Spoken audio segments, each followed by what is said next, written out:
So the results of Cauchy's theorem. So here we have seen the function f of z is analytic inside and on a closed curve C. Then f of z integral over f of z dz equal to 0.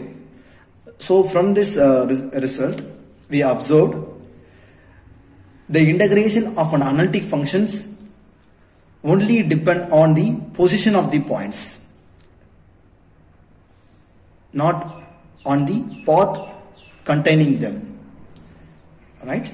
So if a closed curve, it may be a circular, it may be a rectangle, or it may be a polygon. So it may be anything, but the closed curve should be, the curve should be closed.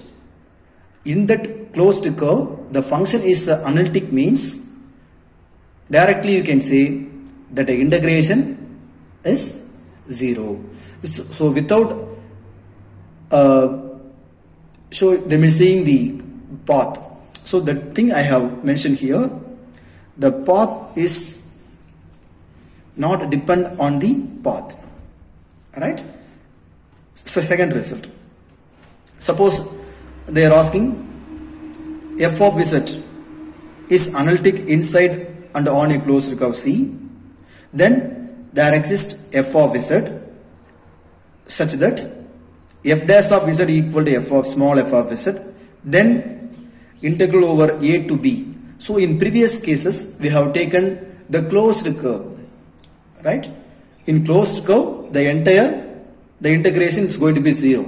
Suppose if you take any 2 points in that closed curve, suppose if you are taking closed curve C, so in that part if you take any 2 points A and B, in particular point, now we want to find some integral a to b, right?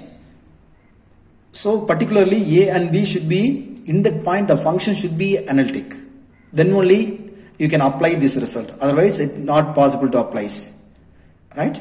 So here suppose the function is analytic at A and B in a closed curve C, means you can apply, you can find capital F of Z.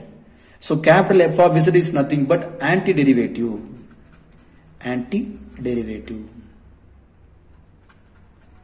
Antiderivative is nothing but integration, that's all. Integration of F of Z. So after finding the F of Z, integration of this function, you can substitute the upper and lower limits, like real integral. Integral for a real numbers. So like this you can integrate. So it is possible to get the answer when the function f of z is analytic. So next one is, suppose if you take a function f of z, that f of z is analytic in between two closed curve, then you can rewrite. So here I have taken the outer part of the closed curve as C. This is in counterclockwise sense, follows counterclockwise sense. Inside the curve I have taken another curve, closed curve C1. It follows clockwise sense.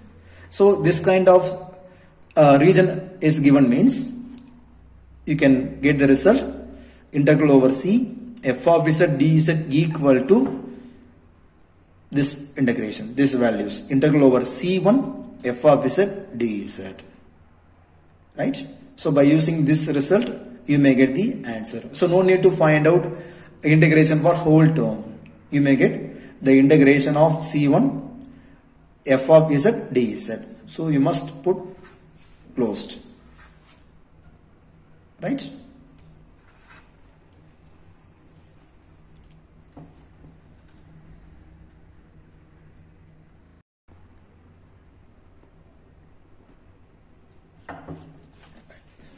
Cauchy's integral formula. The statement of this theorem is, if f of z is analytic within and on a closed curve C, and if a is any point within C, then f of a equal to 1 by 2 pi I integral over C f of z dz divided by z minus a. So proof. So given that f of z divided by z minus a is analytic function within and on a closed curve C except at a. Why? Because the function is not defined at z equal to a. So for that, the function is failed to be analytic at a point z equal to a. So for that, at a point a, I have drawn a closed, that means one circle, small circle of radius r inside C, right? By Cauchy's theorem, I am going to apply one result. So in previous result, so this is the result. Suppose a function f of z is analytic between two closed circle, closed region, closed curve, then integral over C f of z dz equal to f of z dz. So I am going to apply this result here. So I am going to take this as C1. So you may get integral over C f of z minus a dz equal to integral over C1 f of z divided by z minus a dz. Now I am going to use polar form. So here in this closed curve C, I have taken C1. C1 is nothing but a circle. The polar form of a circle is, what is the polar form of a circle? Center is A, radius is R. So simply you can write z equal to a plus r e power I theta. Right? So what is the differentiation with respect to theta? If you differentiate with respect to theta, you may get dz by d theta equal to 0. If you differentiate with respect to theta, you may get 0. So you here I into r e power I theta d theta. Sorry, theta. Only e power I theta. If you multiply, you may get dz equal to I into r e power I theta d theta. Now try to replace, try to transform in terms of z to theta by using this equations.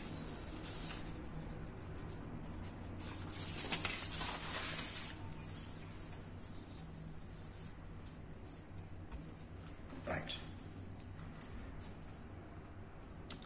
So you may get integral over C f of z minus a dz equal to integral over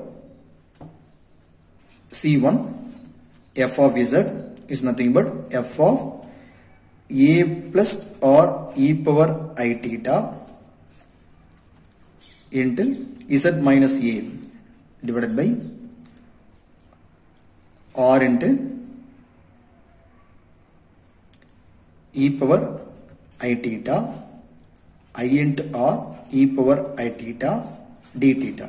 I have replaced dz by or I into r e power I theta. You can cancel these terms. So from that you may get I into f of a plus r e power I theta t theta. Now we want to find the integral at a particular point A, right? We want to find integral at a particular point A. So for that, try to shrink the radius, try to shrink the circle approaches to A. So that means you have to use the limiting case. Try to approach the radius R tends to 0, right? So now I am going to use as R tends to 0, you may get I from C1 to, if you apply R tends to 0, e power I theta R tends to 0. So from that you may get f of A d theta, right, which is equal to I into f of A integral over C1 d theta. If you shrink the circle, the limit of theta should be 0 to 2 pi. There is no change. If you minimize the circle any little bit, should be reduced. The limit of 0 and 2, the limit of a circle, the lower limit and upper limit should be 0 to 2 pi. So if you apply the limit here, you may get I into f of A 0 to 2 pi d theta. From that you may get, after the integration, you may get I f of A into 2 pi. So you may get f of A into 2 pi I. So you conclude 1 by 2 pi I integral over C f of Z divided by Z minus A dz equal to f of A. So hence the proof.